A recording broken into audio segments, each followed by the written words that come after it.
A very warm welcome. You're watching World 360 with me, Akanksha Swaroop. Now, until a few days ago, there was growing optimism that Israel and Hamas were close to a ceasefire that would halt their 10-month conflict. Then a rocket fired from Lebanon killed 12 children on a football pitch in the Golan Heights. Israel retaliated by bombing Beirut's southern suburbs.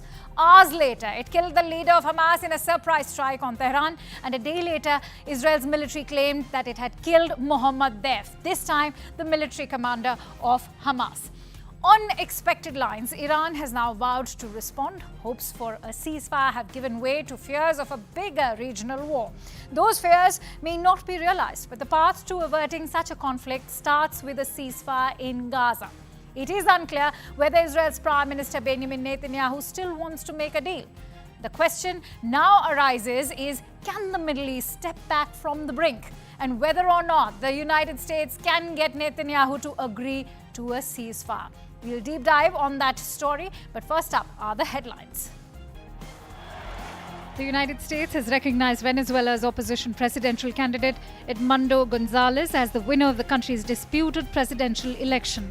This comes despite a claim by the country's authoritarian president Nicolas Maduro and by the government-controlled electoral body that Maduro won the vote. The Venezuelan president Nicolas Maduro has pledged to make public all of the vote tallies amid international pressure. On a 3-day visit to India, Vietnam's Prime Minister Pham Minh Chinh asserted the importance of India's initiatives for peace in the Indo-Pacific region and, in a veiled message to China, underlined the need to settle disputes in the South China Sea according to international law.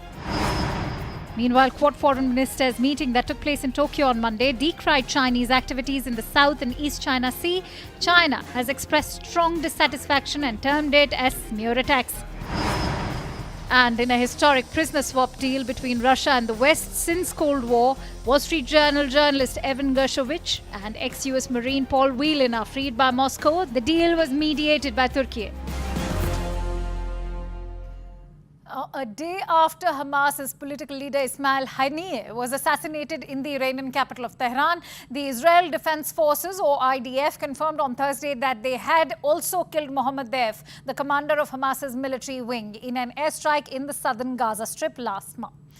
The confirmation of Deif's killing comes a day after Hamas's political leader Ismail Haniyeh was assassinated in Tehran. The 62-year-old Haniyeh was killed during a visit to one of Hamas's most crucial allies, Iran. This after attending the inauguration of its newly elected and appointed president on Wednesday. Remember, Israel's authorities did not issue any immediate comment on the Tehran strike, but Hamas has blamed Israel for Haniyeh's death. Iran has already vowed revenge.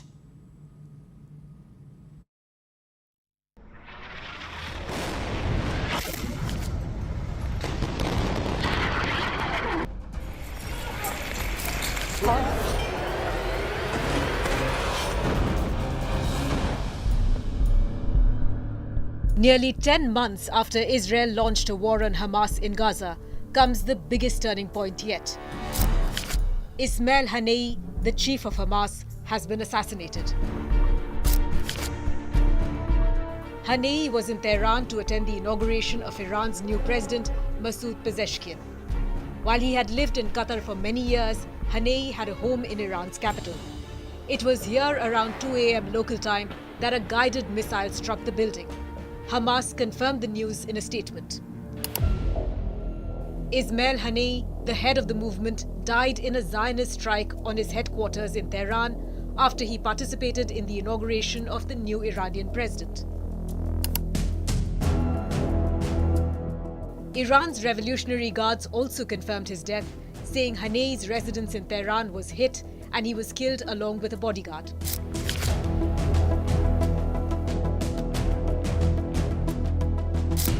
Hamas has accused Israel for Haniyeh's killing, calling it a grave escalation. Iran is investigating the assassination, but has also said that Haniyeh's blood will never be wasted. Officially, Israel's military remained mum and said it doesn't respond to reports in the foreign media.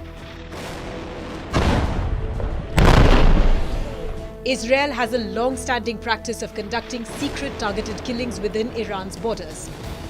Israel typically doesn't comment on its operations abroad, but this attack may have followed the same pattern as an Israeli operation which targeted Iranian air defenses around its nuclear facility in Natanz in April.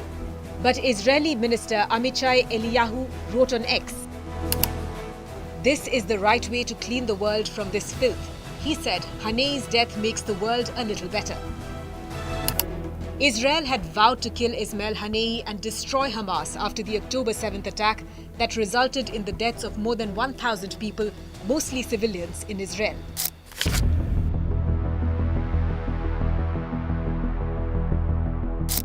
Haniyeh's killing came just hours after Israel carried out an attack in Beirut, hitting the base of the powerful Iranian-backed Lebanese militia Hezbollah.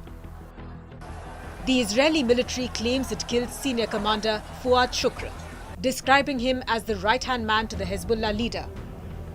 But Hezbollah has not yet confirmed it. Hezbollah has around 150,000 missiles and rockets, and it is unclear how the group will react.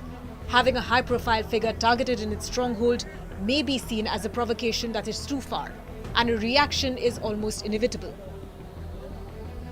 The dual assassinations are heavy blows to Hamas and Hezbollah, but also raise the stakes for Iran, which backs both groups. They will fuel growing fears that a war in Gaza could spiral into a broader regional conflict.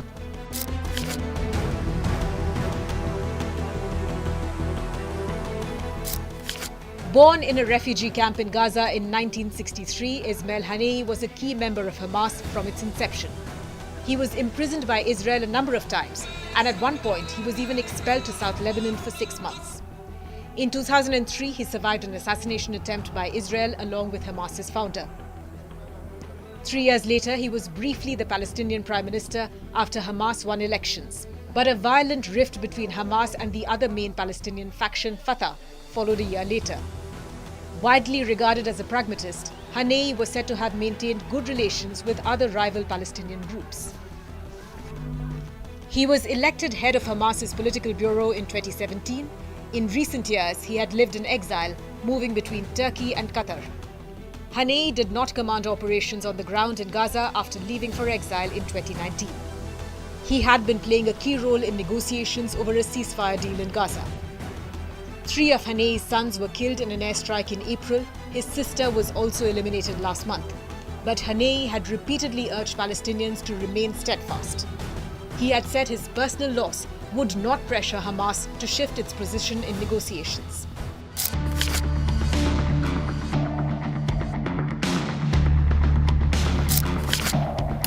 While Hamas is reportedly in a state of shock over Ismail Haniyeh's assassination, Iran's supreme leader Ayatollah Ali Khamenei has declared that it is their duty to take revenge.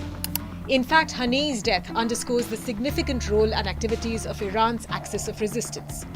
This network, while comprising autonomous groups, still heavily relies on Iranian support for military training, funding, and strategic direction. Haniyeh's death could shift the dynamics within the axis of resistance. The future of the Middle East stability and power dynamics will hinge on how Iran and its proxies navigate this loss of leadership amid the ongoing conflict in Gaza.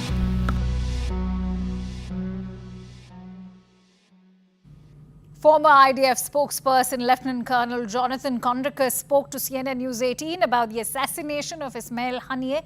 He talks about Israel's actionable live intelligence in West Asia and the role that Mossad has been playing. Listen in to this CNN News 18 exclusive.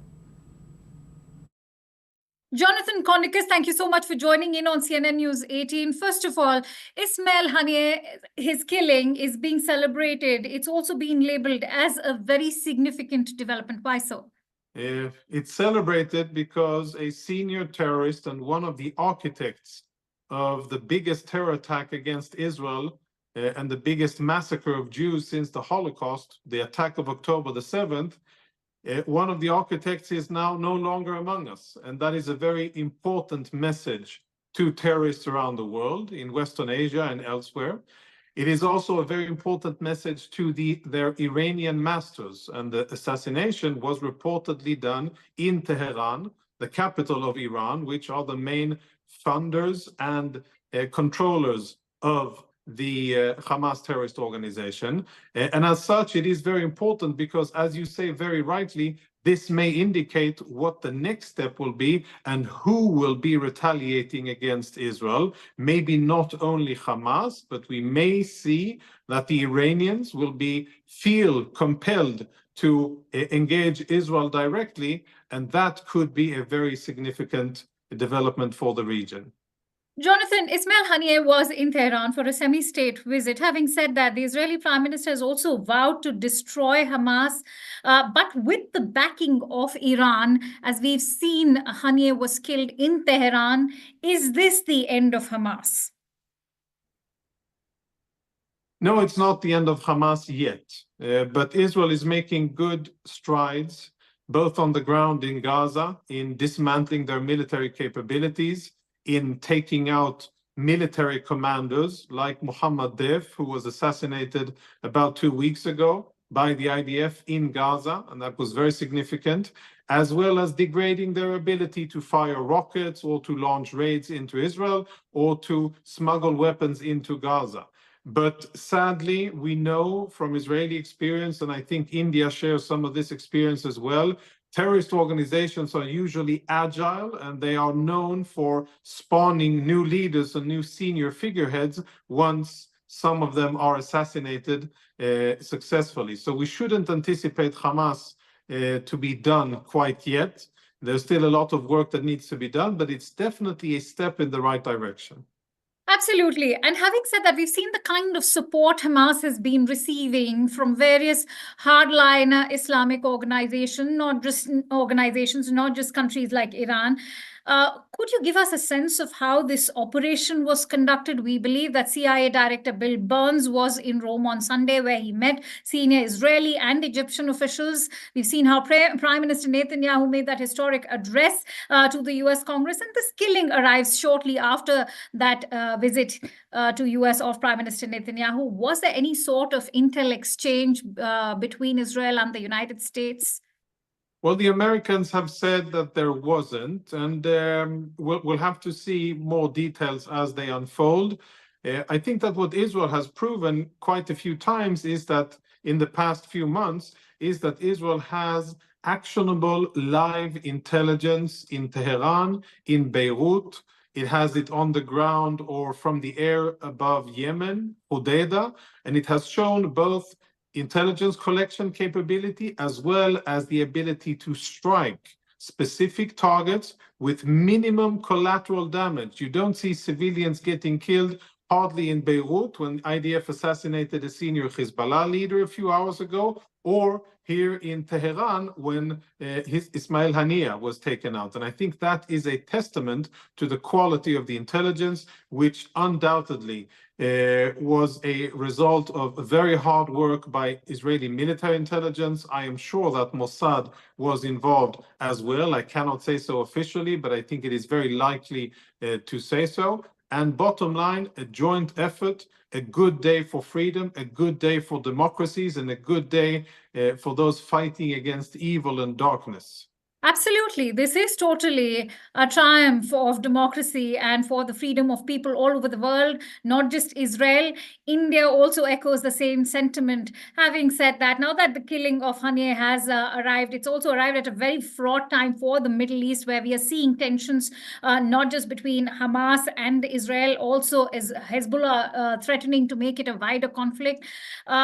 Is Israel prepared for a wider war?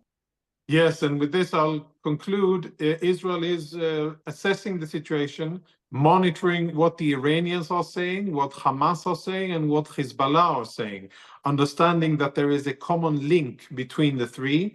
And it's all, of course, Iranian leadership. And Israel is now preparing for it, assessing. There have not yet been any new guidelines given to the Israeli public at home. And that's the main indicative of when the Israelis know that something is coming, then Israeli civilian population are told to be near bomb shelters or to prepare for attacks. That has not yet happened.